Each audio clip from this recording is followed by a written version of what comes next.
with Connor Andrews from the Oxford University. Yes, today we will be talking about the Italians' immigration to America.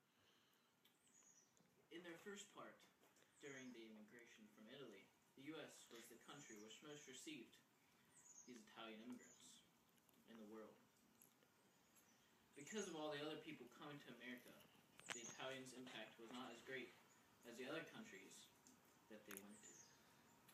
But in 1850, less than even 4,000 Italians were in the U.S., but by 1880 the population went up to 44,000.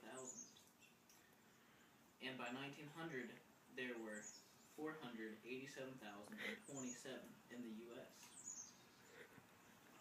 Jobs were all taken and cheap land could not be found when they first came.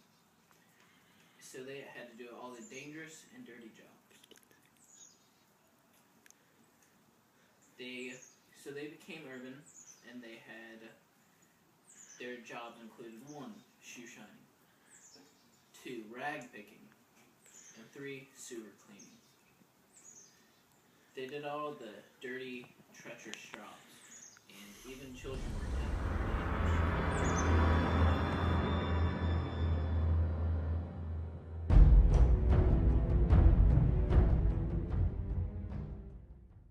Today with the Mexican ambassador, Alex Moll. In Italian families, both men and women were well-defined roles in the family. Men were primarily the bread-givers and protectors, while the women stayed at home and took care of the kids and the house. This is because when the males immigrated to America, most of them had planned to make a fortune and return back to Italy. During this time, the women were in charge of the family's domestic and economic affairs. This gave them, when they came back over to America, more of a stronger role when coming to the family life. Mothers were more valued and had more to say in the family life, also controlling over the family's finances. Men typically worked long hours in factories and were rarely at home. Children, due to the lack of money in the families, typically had to work at an early age, skipping most of their school. During this time, many Italian families lived in substandard tenant apartments or dumbbell apartments, filled with overpopulated and unsanitary. Due to their farming background, many families kept small livestock or small farms next to their tenant buildings and vacant lots. Italian social life flourished even though their economic hardships were many. In Italian neighborhoods, or Little Italies, Italian theater, band concerts, choral recitals, puppet shows, mutual aid societies, and social clubs flourished. The impact on America given to us by Italians was a numerous number of foods, including many of our favorites, pizza. Here we are at one of our finer Italian restaurants in the country. So, what do you think about the treatment of Italians during the 1880s to 1910s? I think the Italians are treated poorly, and if it wasn't for Italians, we wouldn't have Italian food and pizza. There you go, straight from Italian itself. This is the great Sherman Wadsworth, descendant of the great Graham Wadsworth. Well, the Italians were involved with industrial labor, mostly on the construction sites and longshoremen. Let's see, they also used the padrone system, which had labor bosses. Well, let me tell you, those labor bosses got them jobs. That really helped the Italian workers. Oh, also going back to the Italians, they were in the blue-collar system. They really didn't value schooling as much as other things, and, Excuse me? Excuse me? What was I saying? Oh, yes. The Italians did not value schooling as much and sent their young off to jobs extremely early. Although this doesn't seem realistic in today's society, those Italians prospered greatly. It really seemed like they didn't know what they were doing, and they were involved with all the hard jobs and got low wages. But most of them greatly prospered, and it helped them.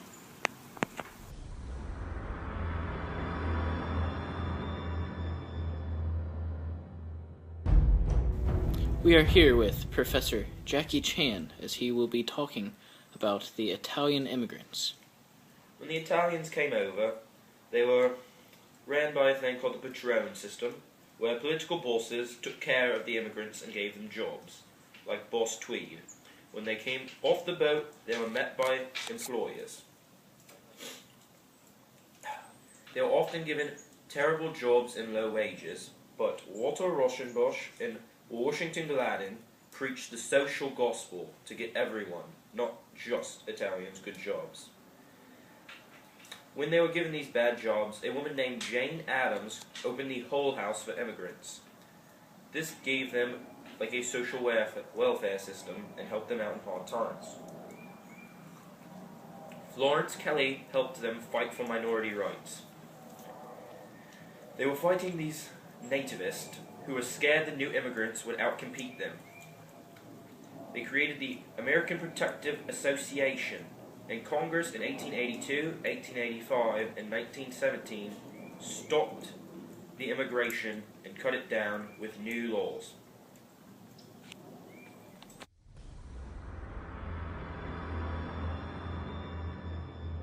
This is one of the few remaining Italian places, true Italian places left in America.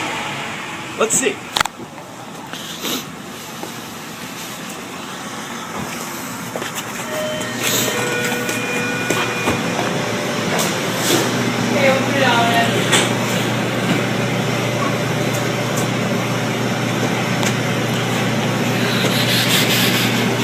We have a few questions there with the camera. We were wondering what your opinion on the Italian immigrants who came to America in the 1800s to the 1910s.